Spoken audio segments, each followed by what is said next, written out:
Praise the Lord. இன்றைய தியானம் பிரசங்கி 7:1-14 வரை. பரிமள தைலத்தை பார்க்கிலும் நற்கீர்த்தியும் ஒருவனுடைய ஜனன நாளை பார்க்கிலும் மரண நாளும் நல்லது. விருந்து வீட்டுக்கு போவதிலும் துக்க வீட்டுக்கு போவது நலம். இதிலே எல்லா மனுஷரின் முடிவும் காணப்படும். உயிரோடு இருக்கிறவன் இதை தன் மனதிலே சிந்திப்பான். நகைப்பை பார்க்கிலும் துக்கிப்பு நலம். முக துக்கத்தினாலே இருதயம் சீர்படும்.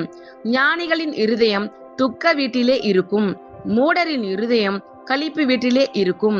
ஒருவன் மூடரின் பாட்டை கேட்பதிலும் ஞானியின் கடிந்து கொள்ளுதலை கேட்பது நலம். மூடனின் நகைப்பு பானையின் கீழ் எரிகிற முள்ளுகளின் படபடப்பை போல் இருக்கும்.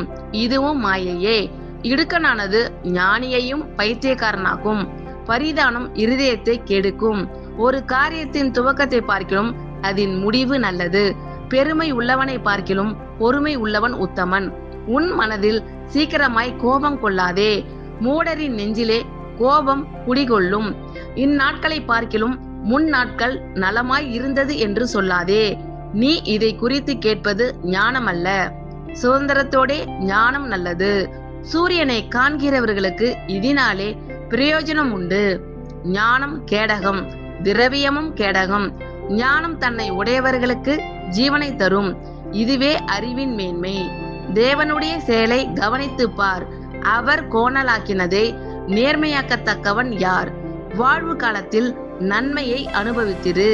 தாழ்வு காலத்தில் சிந்தனை செய்.